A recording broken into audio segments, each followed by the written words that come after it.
বন্ধুরা নমস্কার। বিষয় বড় মানবিক দৃষ্টান্ত।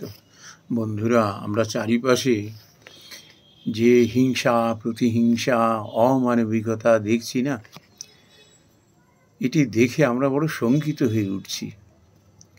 কিন্তু বন্ধুরা, এরই মাঝে যখন মানবিক দৃষ্টান্তগুলো উঠে আসে না, তখন আবার বিশ্বাস ফিরে পাই যে না, মানুষের মধ্যে থেকে এখনো ধর্ম, I mean to say humanity and philanthropy, মানবিকতা এখনো বিলীন হয়ে যায়নি, লুপ্ত হয়ে যায়নি।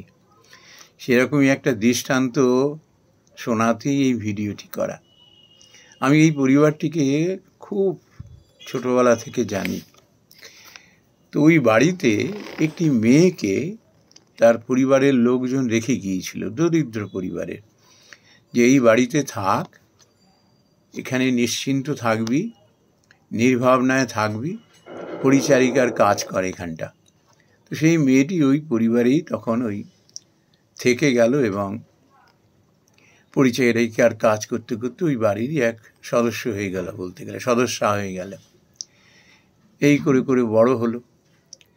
ওর সঙ্গে পরিবারের লোকজন খুব একদম আপনজনের মতোই আচরণ করত।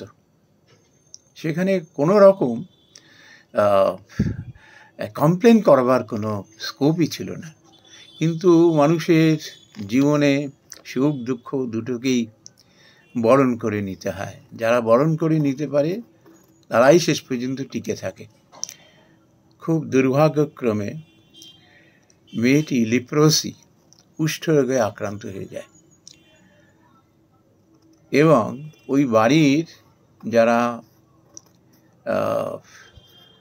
বড় ছিলেন আর কি, বাড়ির মুখিয়া যারা ছিলেন, তারা দুজনেই গত হয়ে যায় এবং যার উপরে দায়িত্ব পড়ে সেও শারীরিক দিক দিয়ে খুব একটা সক্ষম ছিলেন না। কিন্তু ওই অবস্থাতেও মেয়েটির সেবা শুশ্রূষা করে সুস্থ করে তুলল। কিন্তু কিছুদিন পরে আবার তারপরে বাধ্য হয়ে তার দুটো পাই অ্যাম্পিউট করতে হয়, দুটো পাই বাদ দিয়ে দিতে হয়। কাঠের পা দিয়ে চলাফেরা করত। মেয়েটিও আস্তে আস্তে রুগ্ন হতে শুরু করলো, সেরকম কাজকর্মও পারে না। কিন্তু ওই বাড়ির এত অসুবিধা থাকতে, কষ্ট থাকতেও কিন্তু তাকে বাড়ি থেকে বের করে দেয়নি। তাকে পূর্ণ মর্যাদায় তার সেবা শুশ্রূষা করেছে। কিন্তু এবার যার ঘাড়ে এই দায়িত্বটি ছিল সেও মারা গেল।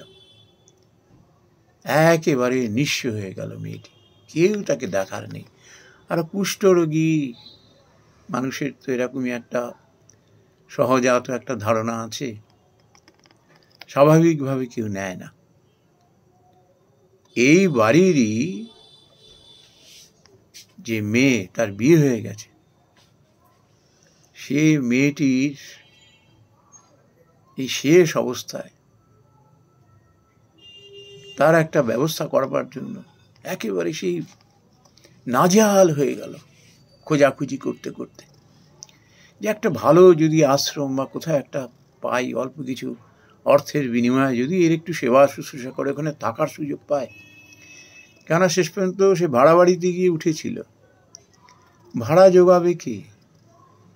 যে জোগাতো সে মারা গেছে, কে কে দেখবে? কিন্তু এই মেয়েটি যার কথা বলছি, যে নাকি শুশ্রূষার জন্য এগিয়ে এলো, বিভিন্ন জায়গায় এর এবং এর হাজবেন্ড ঘুরে বেড়ালো যে কোথাও যদি এর একটা ব্যবস্থা করা যায়, একে যদি একটু কেউ গ্রহণ করে। কত তো আশ্রম আছে, অনাথ মানুষদের তো সেবার জন্য তারা এগিয়ে আসেন। কিন্তু এমনই দুর্ভাগ্য, খুঁজে খুঁজে হয়রান হয়ে গিয়েও কোথাও ব্যবস্থা হলো না। মেয়েটি ভেঙে পড়ল একেবারে কান্নায়, ভগবানের কাছে রাত দিন প্রার্থনা করছে যদি ওর একটা কিছু ব্যবস্থা হয়। আর যতক্ষণ না ব্যবস্থা হচ্ছিল, কিন্তু সম্পূর্ণ দায়িত্ব নিয়ে ওই ভাড়া বাড়ির ভাড়া মেটানো, তার দুবেলা দুমুঠো খাওয়ার ব্যবস্থা সব নিজের ঘাড়ে দায়িত্ব নিয়েছে। কিন্তু তারও খুব একটা আর্থিক অবস্থা ভালো নয়।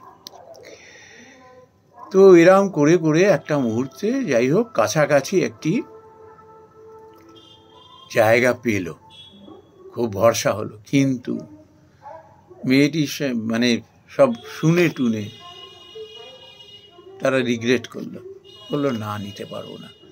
মেয়েটি একেবারে হাউ হাউ করে কেঁদে ফেললো বাড়িতে এসে ভগবানের কাছে।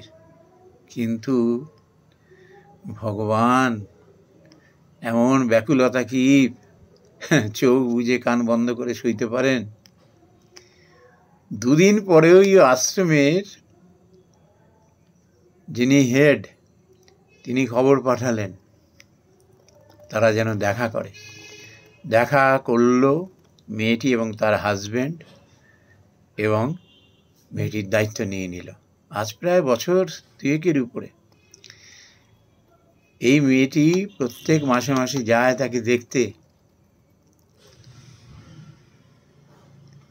গিয়ে তার হাতে টাকা দিয়ে আসে, আশ্রমে সবার সঙ্গে কথা বলে আসে। তার ওষুধপত্রের দায়িত্বটা ওই আশ্রম নেয়নি, বলেছে এটা আপনাদের নিতে হবে। এছাড়া আশ্রমে কোনো পয়সা কড়ি দিতে হয়নি বা হয় না, ওষুধ কিনে দিয়ে আসে। আর এই মেয়েটিকে এরকম দেখে ওর আত্মীয় স্বজনেরও যেন হুঁশ ফিরে এলো। ও যখনই যায় তখনই বলে যে এরকম আমাকে একটু খবর দিও, আমিও যাব। পাড়ারও কয়েকজন এরকম রাজি হয়ে গেল, তারাও যায় প্রত্যেক মাসে মাসে। যেন এরকম হয় না অনেক সময় যে কোনো আত্মীয় স্বজন হয়তো নিকটজন, তাকে দেখতে যাওয়া নিয়মিত, তাকে একটু সঙ্গ দেওয়া, ঠিক ওই রকম। আজকে মেয়েটির সঙ্গে দেখা, ওইখান থেকে ফিরছিল, আমি অভিভূত হয়ে গেলাম। আমি জানতাম এই মেয়েটির স্বভাবই এরকম, সেবা পরায়ণা। তার কারণ আমি দেখেছিলাম ছোটবেলায় ওদের একটা কুকুর ছিল, সেই কুকুরটা একটু হিংস্র প্রকৃতির ছিল। একবার রেগে সেই কুকুর না ওর মুখের মাংস তুলে নিয়েছিল, একেবারে ঠোঁট দুটো। আমার মনে পড়ে ওই অবস্থায় ওকে হসপিটালে নিয়ে গিয়েছিলাম ওর পরিবারের সঙ্গে। তারা কিভাবে সেলাই করবে ঠোঁট সে ভেবে পাচ্ছিল না। যাই হোক সেলাই টেলাই করে দিয়েছিল, মুখে একটা ক্ষত হয়ে গিয়েছিল।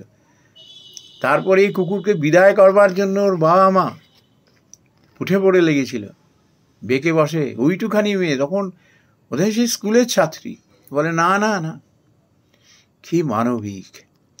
আজকে দেখা হওয়ার পর একটা কথা বললাম যে দেখ, বহু মানুষ অনেক বড় বড় সেবা করেন, অনেক বড় বড় সেবা করেন, বহু মানুষের সেবা করেন, কিন্তু তোর সেবা কিন্তু একজনের প্রতি হলেও না আমি সমতুল মনে করি। আর যে সমাজের বুকে আমরা বাস করছি, নিজের বাবা মা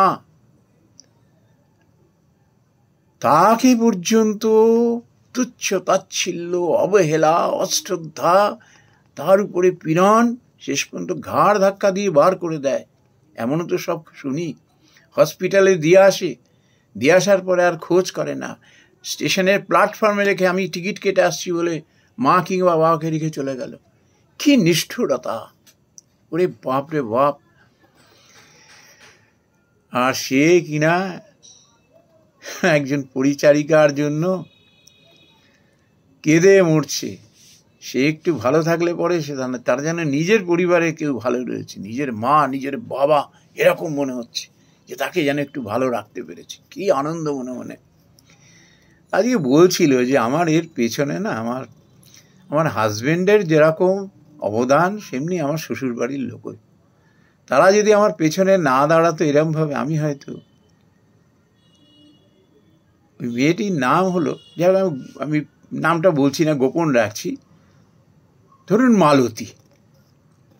বলছে যে এই মালতী দির জন্য যে আমি একটু সেবা করতে পারছি, এই জন্য ভগবানকে লাখ লাখ ধন্যবাদ যে আমাকে এই সেবা করার সুযোগটা দিয়েছে। আমি বললাম যে দেখ, তোর এই সেবা একটা লোকের প্রতি হতে পারে, কিন্তু তোর এই মানবিকতা যারা বহু মানুষের সেবা করে না, তার সমতুল।